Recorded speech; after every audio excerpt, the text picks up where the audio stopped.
Selamat datang kembali di materi kecerdasan buatan dengan Budi Adi Perdana. Pada kali ini akan dibahas mengenai dasar kecerdasan buatan secara prinsip. Jadi belum secara matematik, masih secara prinsip apa sih kecerdasan buatan itu dan tipe-tipenya dan pilar yang mendukung kecerdasan buatan itu sendiri.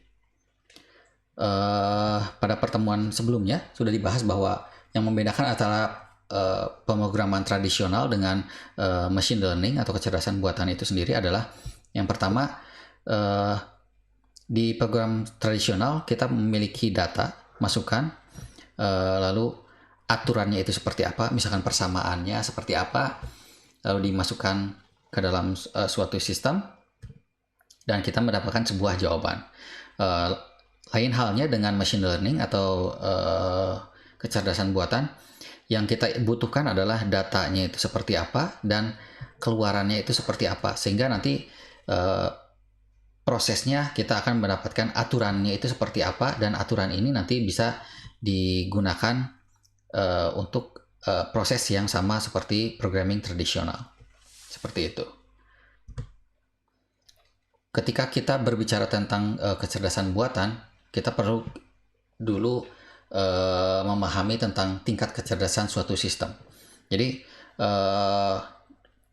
dulu tahun 1950 ada seseorang bernama Alan Turing itu mempropose atau mengusulkan sebuah metode untuk mengetes apakah mesin ini dapat berpikir atau cerdas atau tidak. Jadi sebuah pertanyaan yang akan mendefinisikan apakah betul ini adalah kecerdasan buatan atau tidak gitu. Jadi tes ini digunakan untuk membuat penilaian untuk mempercayai bahwa dia sedang berbicara dengan manusia, bukan dengan mesin. Jika penilai tidak dapat membedakan antara manusia dengan mesin, maka dapat disimpulkan bahwa mesin tersebut memiliki karakteristik seperti manusia atau kecerdasan manusia. Atau bisa kita sebut dengan bahwa mesin itu dapat berpikir seperti manusia.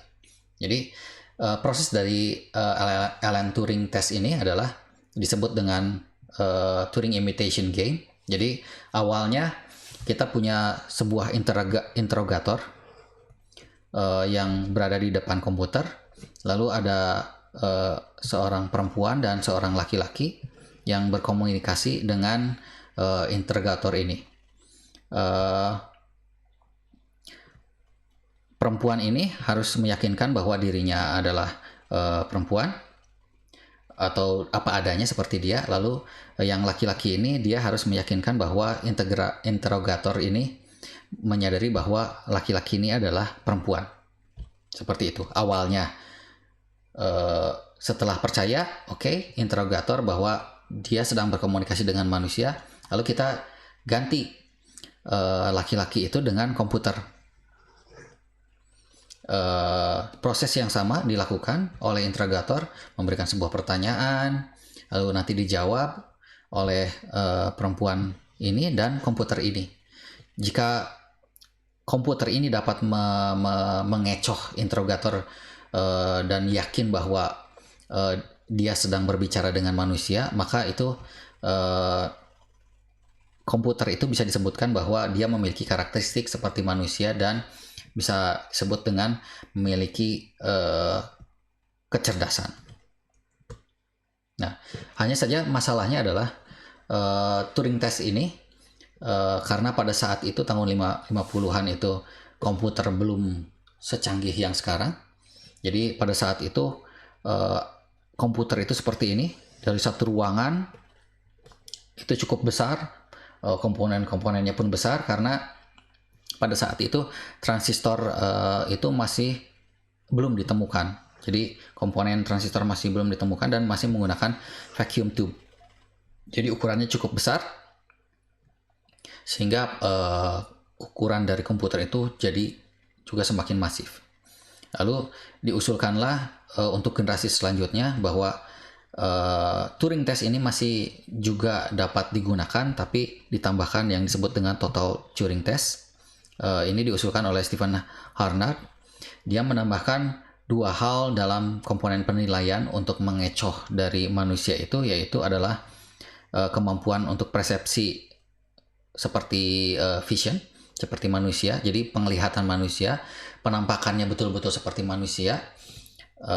Lalu juga kemampuan subjek untuk memanipulasi objek seperti robotika. Jadi pergerakannya pun sudah bisa mengecoh interrogator bahwa dia itu adalah manusia. Jadi ditambahkan yang berhubungan dengan mata dan kinetiknya atau pergerakan dari si robot itu sendiri. Jika kita berbicara tentang tipe AI dari sisi kemampuan, terdapat dua kategori, yaitu yang pertama adalah weak AI atau bisa disebut dengan narrow AI atau kecerdasan buatan yang fungsinya itu hanya untuk hal-hal tertentu. Jadi mesin ini diprogram untuk tugas tertentu dan dibuat terlihat pintar. Dan algoritmanya dimasukkan secara manual oleh manusia. Salah satu contohnya adalah ini, robot-robot dalam industri itu sudah diprogram untuk kemampuan tertentu dan tidak bisa melakukan hal lain. Dan bagian-bagian tertentunya ini hanya untuk spesifik tertentu juga. Lalu yang kedua adalah ini yang disebut dengan strong AI atau wide AI. Jadi kemampuannya itu cukup lebar, bisa banyak hal. Jadi mesin ini dapat berpikir dan melakukan tugas sendiri seperti manusia. Jadi banyak hal yang dilakukan seperti manusia. Lalu algoritmanya disimpan oleh program komputer. Jadi kalau yang sebelumnya ini disimpan oleh manusia, ini disimpan oleh program komputer sehingga dapat diupdate dari waktu ke waktu seiring dengan proses pembelajaran dari si mesinnya itu sendiri. Jadi dari sisi kemampuan juga ada ciri dari weak AI. Weak AI ini adalah yang pertama, sifatnya yang bisa dilakukan adalah mengklasifikasi dan mengregresi. Maksud dari mengklasifikasi dan regresi adalah ketika kita dihadapkan dengan beberapa data, misalkan contohnya kita punya gambar apel dan jeruk misalkan. Lalu kita ambil masing-masing, ada 100 data apel dan 100 data jeruk. Kita foto masing-masing, lalu kita beri label bahwa yang ini adalah apel, yang ini adalah jeruk. Atau kita sebut dengan supervise.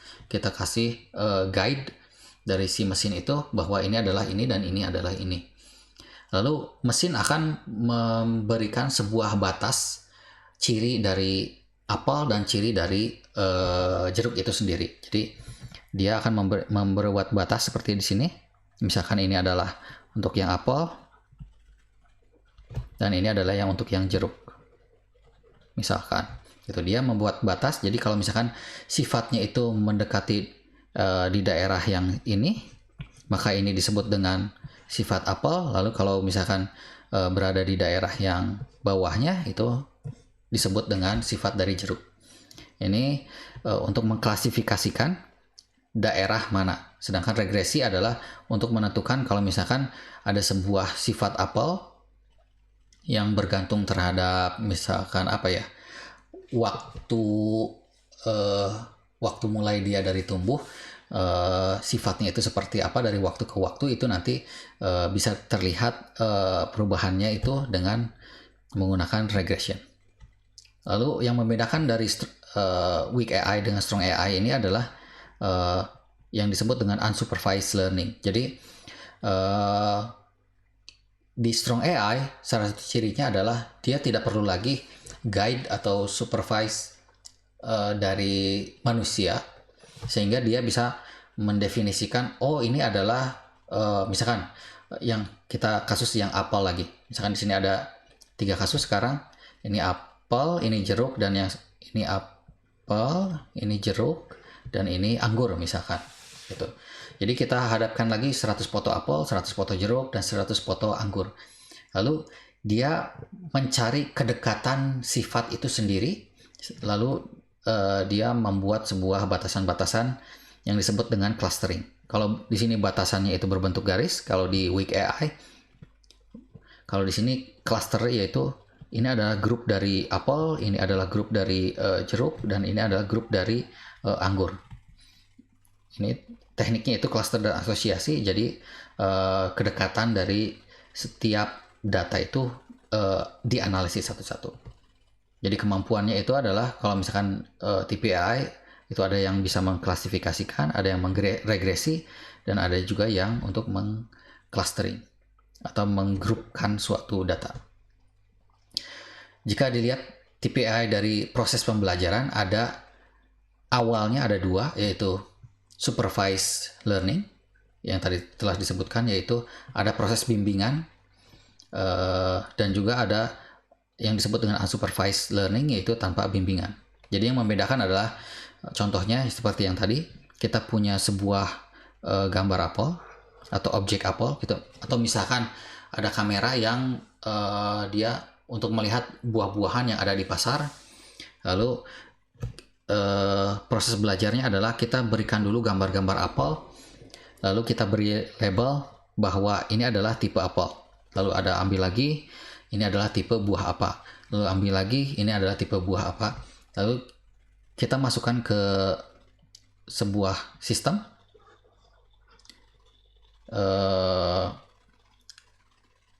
lalu dia akan belajar untuk mendefinisikan kedekatan atau batasan-batasan tadi, bahwa ini adalah sifat dari apel, ini jeruk, ini misalkan anggur, misalkan ada lagi pisang, atau misalkan ada lagi buah yang lain.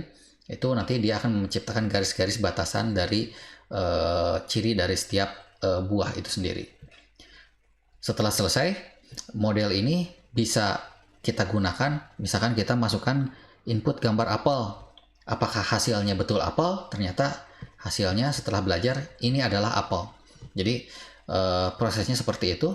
Jadi ada proses belajarnya awalnya, lalu kita pengetesan dari hasil belajar itu, apakah ini sudah betul atau tidak. Kalau misalkan belum, berarti modelnya harus diperbaiki sampai akhirnya dia bisa menentukan bahwa ini adalah apel. Lalu yang membedakan untuk unsupervised learning itu adalah kita berikan beberapa gambar dari buah, seperti di sini ada apel, ada pisang, ada ini seperti plum. Kita masukkan semua tanpa memberikan bimbingan, ini buah apa, ini buah apa, ini buah apa. Lalu dia akan belajar untuk mengklasifikasikan dari setiap ciri itu sendiri. Oh, ternyata yang pertama adalah ini ciri pertama, ini termasuk ke grup pertama, ini ciri kedua, dan ini ciri ketiga. Masalahnya adalah kita tidak bisa memberikan informasi bahwa ini adalah apel, ini adalah plum, dan ini adalah pisang. Tapi kita hanya bisa mendapatkan ini adalah ciri pertama, ini ciri kedua, dan ini ciri ketiga. Secara umum untuk proses tipe AI dari proses pembelajaran, awalnya itu ada dua, tapi seiring dengan berjalannya waktu, itu ada tipe yang ketiga yang disebut dengan reinforcement learning, atau proses pembelajaran yang berhubungan dengan reward dan punishment. Jadi kalau yang sebelumnya di supervised learning itu kita punya input dan punya output, lalu ada targetnya itu seperti apa. Target ini sebagai pengendali dari supervisor. Misalkan outputnya sudah benar atau belum? Oh, ternyata belum, masih ada error. Lalu dia diperbaiki lagi, sistemnya diperbaiki lagi sampai errornya itu mendekati 0. Kalau 0 100% itu cukup sulit. Jadi biasanya misalkan 10 pangkat 3 gitu errornya. Atau misalkan 10 akurasinya lebih tinggi lagi, 10 pangkat 10. Itu nanti proses belajarnya akan semakin lama sampai akhirnya dia bisa mencapai keluaran seperti yang diharapkan. Lalu untuk yang unsupervised learning ini sangat sederhana. Yang pertama dari input ke output itu langsung proses, kita dapat kelas ini adalah kelas ini kelas ini, kelas ini. Ya, seperti yang tadi. Lalu yang membedakan untuk reinforcement learning itu adalah ketika kita masukkan input, ada sebuah output. Ketika outputnya itu tidak diharapkan, maka dia akan diberikan punishment. Tapi kalau outputnya itu sesuai dengan apa yang kita harapkan, dia akan diberi reward. Proses itu akan dilakukan terus-menerus. Dia akan mendapatkan beberapa punishment dan beberapa reward.